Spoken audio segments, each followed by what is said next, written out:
Алматы технология экономикалық колледжі қазақ тілі мен әдебиеті сабағы. Сабақтың тақырыбы Ыбырай Алтынсарин, Атымтай Жомарт әңгімесі. Қазіргі заманның атымтайлары. Қазақ әдебиетінің атасы, ұлы педагог жазушы Ыбырай Алтынсарин 1841 жылы Торғай жерінде дүниеге келді. Жастайынан ата-анасынан жетім қалған Ыбырай атасы Балқожа бидің тәрбиесінде болады. Торғайда, Қостанайда мектеп, училище, лицей-интернат ашқан. Ыбырай кім?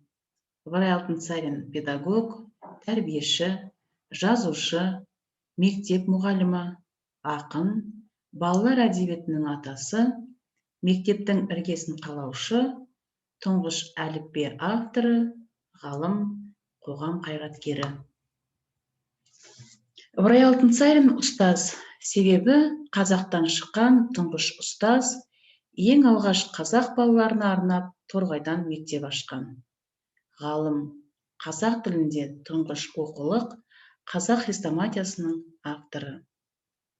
Ақын, кел балалар оқылық, өнер білім бар жұрттар, өзен, жаз, бұл кім, ананың сүйеуі, тағы басқа өлеңдері бар.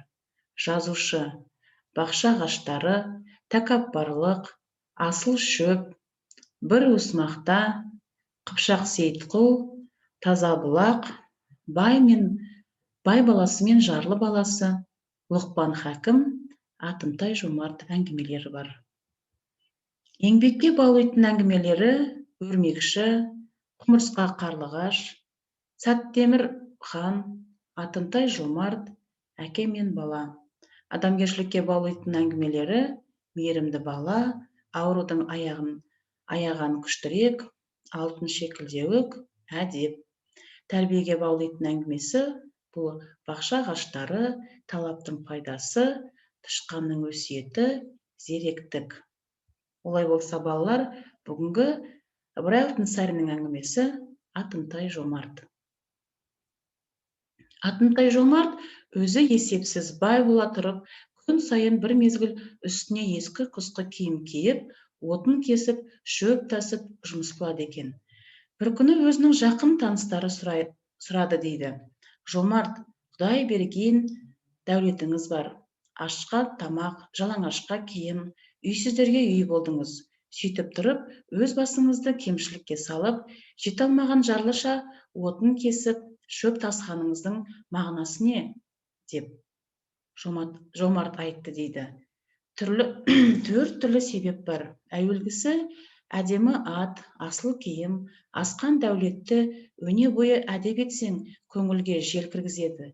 Сол желіккен көңілмен өзімнен терезесі төмен бейшаралардан жиреніп, көз салмай, кем-кетікке жәрдем беруді ұмытармын деп қорқамын.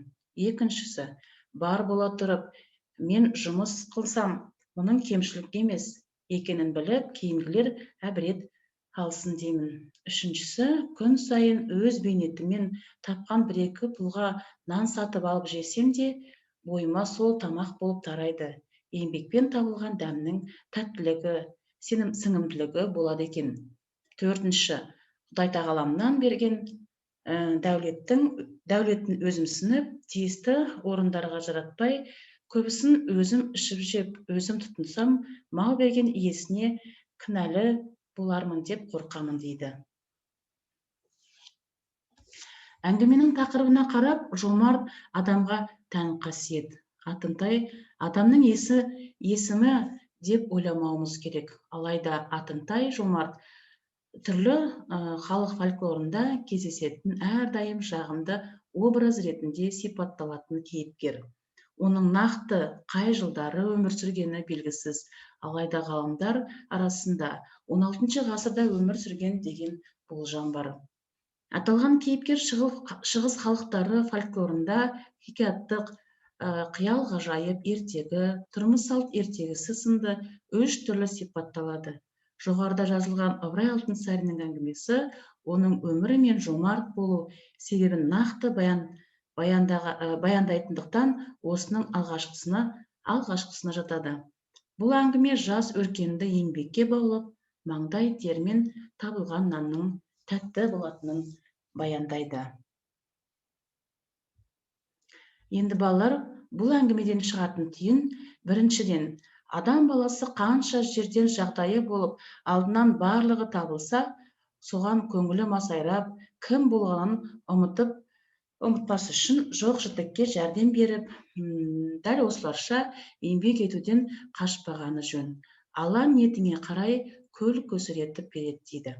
Екіншіден, өзіңде бар болса да, жұмыс істеп, еңбек қылсаң, өзіңнен кейінгілерге үлгі болмақсың. Үшінші, еңбекпен маңдай термен тапқан қаранан да әр қашан жұғымды болады, ал еңбексіз келген байлықтың өзінің қадірі болмайды. Төртіншіден, адамға ырыс, несібені беретін Құдай тағала. Егер Алла тағаланың берген дәулетін тек өзің тұтынсаң, ырысың да молаймайды.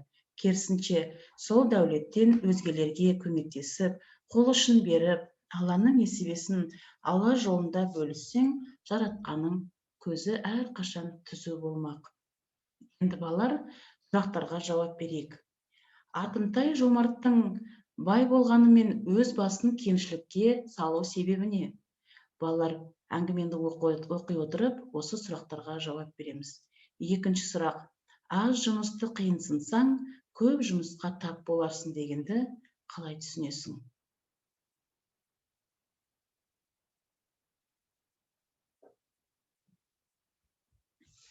Келесі тапсырма балалар, дәптерге орындайық. Атымтай жомарт қандай кейіпкер? Оның бойындағы қасиеттерін тауып, әрекеттермен дәлелдеңдер. Кесте берілген, мысалы, Атымтай жомарт кейіпкер, қасиеттері қанағатшыл, іс-әрекеті себебі ол өз дәулетін өзгелермен бөлісіп, қалғанын қанағат етті. Екінші тапсырма. Атымтай жомарттың әрекетін қалай бағалар едіңіздер? Өз ойларыңызды 4 сөйлем әдісімен жазыңыздар. Менің ойымша, яғни балалар әңгімені оқи отырып, өздеріңіздің ойларыңызды айтасыздар. Өз ойыңызды айта отырып, оған себебі, яғни әңгімені оқып, ондағы Атымтай жомарттың әрекетін қалай бағалар едіңіздер? Оған мысал келтіреміз. Келесі сөйлем: қорытындылайтын болсам. Ары қарай өз ойларыңызды әңгімені оқи отырып қорытасыздар. Олай болса, балалар, бүгінгі тақырып сіздермен бізге болған Атымтай жомарт әңгімесі. Үйден осы әңгімені оқып, өз ойларыңызды осы екінші тапсырма арқылы білдіресіздер деп ойлаймын. Сау болыңыздар.